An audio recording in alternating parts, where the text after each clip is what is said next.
Hello all, welcome to Excel Academy. So today we are going to start with state this one. Which one? That is signal flow graph representation of control system. So this is what is my UA Bakshi and Varsha U Bakshi. So I'm planning to showcase you this particular thing in textbook because it is really easier for you to understand the concept well. So that is why I'm planning to have the particular, what I can say, the this concept in textbook. Just a minute, students, wait for a what I can say second. Yes. And yeah, so now here in the case of signal flow graph representation, what you have to learn, I'll tell you. Okay. So first important thing you're supposed to learn is this. So that is the definition. So the definition starts from here, it ends till here. So this is the first thing you're going to learn, right? You're going to learn, this is the first thing you're going to learn. And what I can say, for this I'll explain it to you clearly. So there is one or more way of representing the system, particularly when the set of equation describing the system is available. So he's telling you how you can represent a system in what condition, right? You can represent, you have two or more ways, that is one or more way of representing the system. Particularly, how is the system when the set of equation describing the system is available? That is, when there are some set of equations which is going to describe the system, if that is available, you have a one or more way to represent the system. So that so that representation of, so that this representation which is obtained from the equation which shows how the signal flows in the system is called as a signal flow graph representation. That is what, that is this representation which is obtained from the equation. So this particular that representation in which you obtain from an equation, wherein that equation is trying to tell you how the signal flows in the system, which is what I call it a signal flow graph representation. Okay, you get that representation. What I can say, just a minute, students, I'm so sorry. You get the representation, you get the representation that is from the equations which is going to tell you how the signal flow in the system. That is what is called a signal flow graph representation. So whatever I have marked this and this, you're going to what I can say, learn without fail, right? And now, so we are going to learn the important, what I can say, element constituting the signal flow graph, right? I'm only telling you important highlights because no need of learning all the things, students. You have to learn what is required for a problem, that's all. That is why I'm trying to explain things in a clear manner. I'm going to showcase things what is there and what is not there for you, right?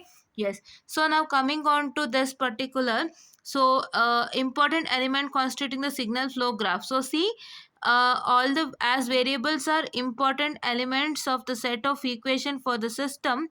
These are represented first in the signal flow graph by small circle called as nodes. Okay, so as the variable, so these variables are what, they are the important elements of the set of equations for the system. So these are represented first in a signal flow graph by small circles called as nodes. That is, these variables, I can say, they are really the important element of the set of equations. Of the set of equations, what is their important element? It is a variable. So you represent a variable in the signal flow graph by small circle called as nodes, or what I can say, nodes, and each node represent a separate variable of the system. That is, in the sense, you can see here, there's a smaller circles are set to be as node, right? And each node represents, what I can say, separate variable of the system. See, this node is representing one separate variable called as x1, and this node is representing one separate variable called as x2. This node is representing one separate variable called as x3, right? Yes. So now that is what he is telling you. So these variables are what? They are the important elements of those sets of equations. So you represent it by smaller circles called as nodes, which you saw that. Okay, you need to know what is nodes, right? All these are really important because in a diagram these are all present and you need to know, right? Yes. So first you need to know this particular, what is a node. Now if I come to branches, so all the dependent and independent variables are represented by the nodes. Okay, so it is like it is not variable. You have two types of variable. One is dependent variable, one is independent variable, which you can represent it by using the node, right? And the relationship between various nodes are represented by joining the nodes as per the equation. Okay, like in the sense, as per the equation, whatever you get, according to that you are going to what I can say, provide the relationship. So according to the equation, you are going to join the nodes, and that joining will be what I can say will represent the relationship between various nodes, right? So there is set of equation. There is some set of equations. So for that set of equation, if you say 4x1 plus 2x2, if you say, so what is it going to happen? According to this equation, you're going to join the nodes, right? According to this equation, you're going to join the nodes, and after joining the nodes, what happens is that that will, what I can say, will represent the, what I can say, represent the relationship between various nodes. That is what is called as my branches. That is, line joining the nodes is called as branches. That is, see, these are the line which is joining the nodes, right? You can see here there is one equation, that is 4x1 minus 2x3 plus 3x4, right? How is 4x1 here? I'll explain it to you clearly. See here, how is 4x1 here? 4x1 is between x1 and x2, there is what I can say a value called as 4, and my x2 will become equal to 4x1 because there is x1 entering to node x2. This x1 node is entering node x2, the two having a value 4, so it is 4x1, right? And it is minus 2x3. So this variable, this node x3, it is joining to x2, and you have a variable, you have value of minus 2, so that is why it is minus 2x3, and here it is plus 3x2. The same, x4 is joined to x2, node x4 and x2 are connected together, and they have a, what I can say, that is the plus 3x2, right? Plus 3x2, because this 3 is the value, so therefore it is plus 3x4, right? Yes, that is how. So according to this equation only, you're going to connect the nodes, which is going to tell the various, what I can say, the relationship between various nodes, right? Yes, that is what is called as my branches. Branches in the sense, these lines. So the lines which is connecting the nodes, can you see, there are two nodes, and the lines which are, they're joining the two nodes, these lines, so that I call it as these lines, that I call it as my branches, right? Yes. So now here you can see that the arrow indicate, there is an arrow, right? Branch is associated with a transfer function and an arrow. Transfer function and an arrow. Arrow is here, this one is your arrow. See, you can see here there is an arrow, no? This one is your arrow, right? Yes. And the transfer function represent mathematical operation on one variable to produce the other variable. So that is, it will represent mathematical operation on one variable. So it will represent on one variable, it will what I can say, represent the mathematical operation to produce the other variable, right? And the arrow indicates the flow of signal, and signal can travel only an arrow. That means signal can travel only along the arrow, right? Yes. And the signal can travel only along an arrow, right? That is what you need to understand. Okay, so till now you understood about what is a signal flow graph, and you have understood what is a node is what is a signal flow graph. First of all, signal flow graph is, what I can say, it is obtained by the equation which is going to tell you how the signal flows in the system, right? What is a node? A node means that node means that the variables are represented by a smaller circles, which is what I call it as node, that I showed you there. And then what is your branches? Your branches in the sense, the line joining the two nodes, two one or more different nodes, they are called as branches, right? Yes. And the branches are what? The branches are represented by transfer function and an arrow, and transfer function is representing the operation on one variable to produce another variable, whereas what I can say here, arrow is indicating a signal. It is a signal, your arrow, and that signal can travel only along the arrow. It will not go anywhere, right? Whatever the whatever the arrow direction it is given, according to that the signal will flow. That is why I'm telling you about this. Okay. Yes. And now these things are, what I can say, not at all required for you. what you require is that you require only just a minute, I'm really sorry. You require only what is your what I can say signal flow graph representation.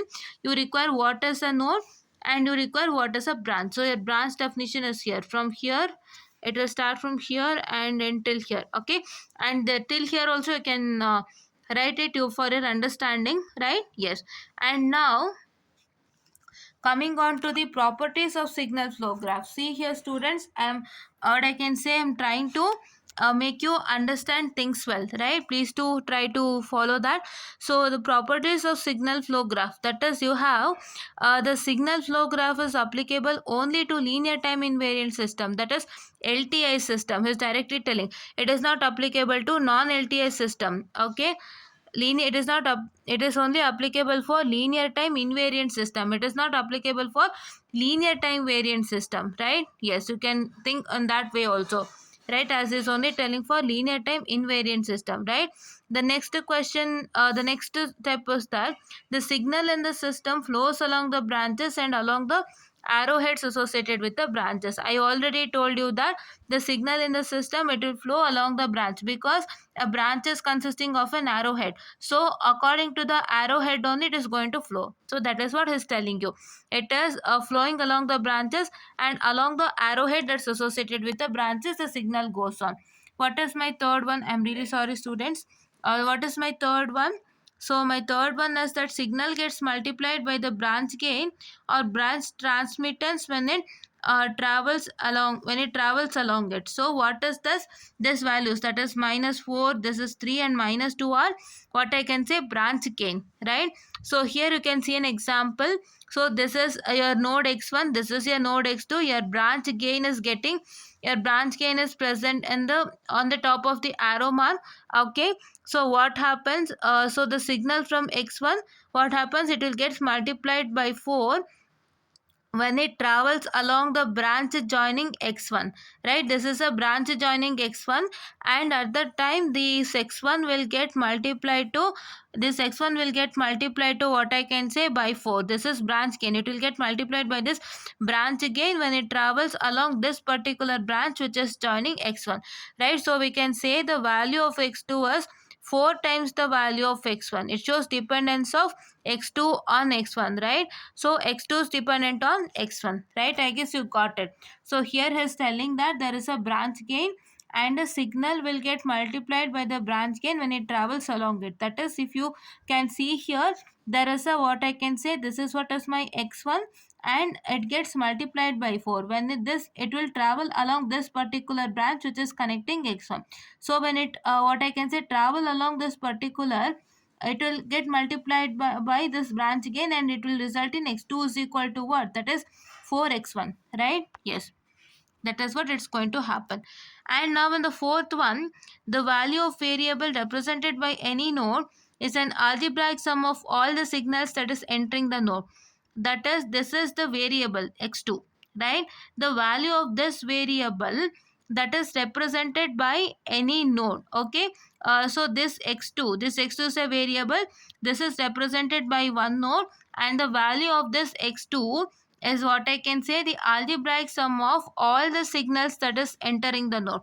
That means that, see here you can see there is a variable x2, right? This is what is my variable x2, and at that node x2, so you can see that there is an x1, x3 and x4 that is entering into the node, right? Don't consider leaving, consider it as entering. So how is your leaving signal is, your leaving is like this. You can see here, I'll just showcase to you just a minute. So this x1 and x3 are entering, okay, and all others are leaving the node, right? All others are leaving the node. Leaving the node is like this. For leaving the node it is like this, okay? For entering the node it is like this. You have to understand the arrow marks, right? This is entering, this is leaving, E, entering, L for leaving, right? And here there are three signals are entering, right? Three signals are entering. You can see leaving is entering. For entering it is like this, for leaving it would be like this, right? Yes, leaving, see you can see here. So these two are only entering, so leaving you can see here it is like this. So entering is like this. See, this same arrow mark is present over here, and this same arrow mark is present over here. And what I can say, the same arrow mark, this kind of arrow mark is only present over here, right?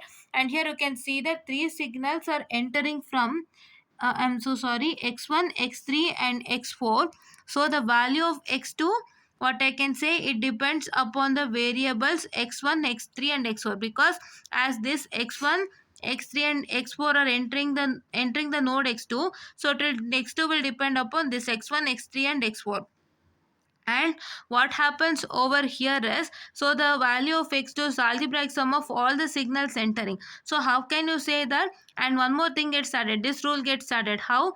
When you what I can say, the signal gets multiplied by the branch gain when it travels along it. So there is a signal that is traveling along this particular what I can say, the what I can say, particular branch. So therefore it is getting multiplied by the branch gain. So therefore that rule will also apply over here, wherein you get x2 as 4x1. That is, this x1 is traveling along this branch, and there is a branch gain which is 4, and this x1 gets multiplied by 4. That is why it is 4x1. And here also there is an x3 which is getting multiplied by -2, because this -2 is branch gain. So that is -2x3, and here there is an x4 wherein there is a branch gain of 3. So therefore this 3 is getting multiplied to x4, right? Yes. And now my last one, my fifth one is that the number of branches leaving the node does not affect the value of variable represented by that node. That means, in the sense, for example, you can see that these, what I told you now, my x1 and x3 are entering x2. So therefore that is why I can take x2 as 5x1, because I told you have to apply this rule. This rule has to be applied. You have to multiply the what I can say, this x1 signal with the branch gain and x3 signal with the branch gain. If you multiply, you get it as 5x1 minus 2x3. But what is that going to happen over here is, there are x6, xy and x4 which is leaving the node, right? Which are leaving the node. This x6, xy and x4 is leaving the node. So therefore what is that going to happen is that, so what I can say, you can write it as here x4 is equal to x2, xy is equal to 2x2 and x6 is equal to 3x2. Why this x2 is coming over here? You can see here what happened. So here in the case of this entering the node, what did you do? What did you do is that you just multiplied this particular entering signal, that is x1 is entering x2, so that you multiplied with the branch gain. You can see over here the signal from x1, there is a signal from x1 that gets multiplied to branch gain, and here there is a signal from x3 that's getting multiplied to branch gain, that you did. But now what is that going to happen is, there is three signals that is leaving x2.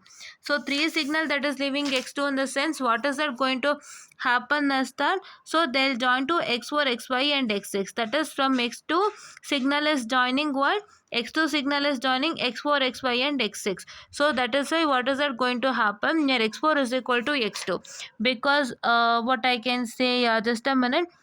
So here x4 is equal to, here x4 is equal to x2, because x4 branch gain is 1, so therefore it becomes equal to x2.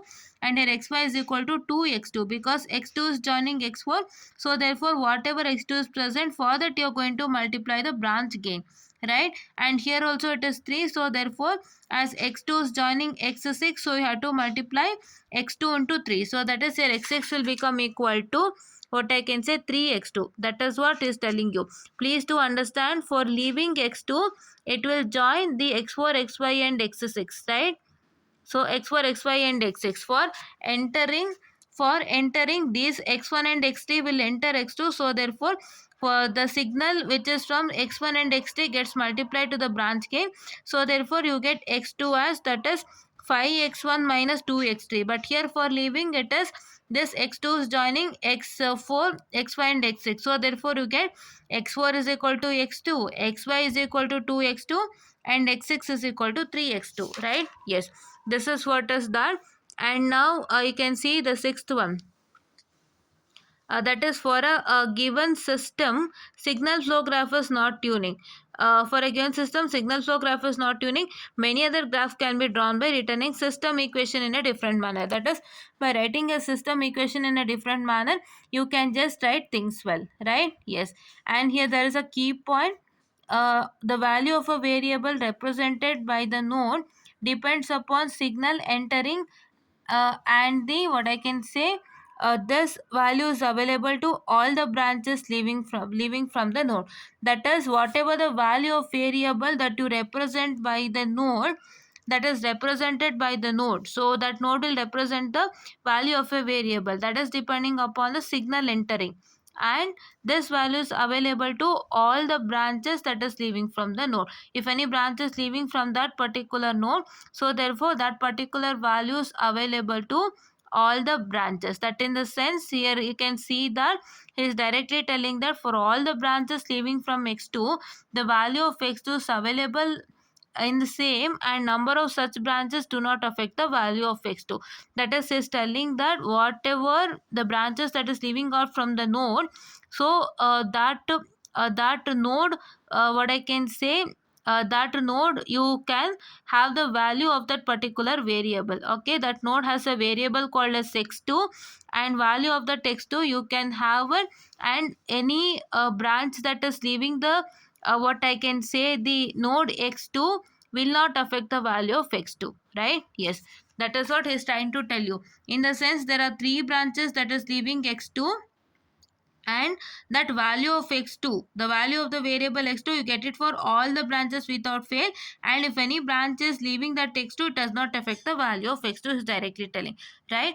And this is what is for today's session. You still have what, just a minute, you still have this terminology used in signal flow graph, as well as what I can say, your Mason's gain formula. Okay, you use the what I can say, the Mason's gain formula. See here, this is what is the Mason's gain formula that you use, and this is really important. So now I told you what are the important things, and still two more videos has to be done for this, and please do make sure that you watch this video without fail, and please do like, share and subscribe, and try to what I can say, share it to others, so that it will be helpful for other students also. And thank you.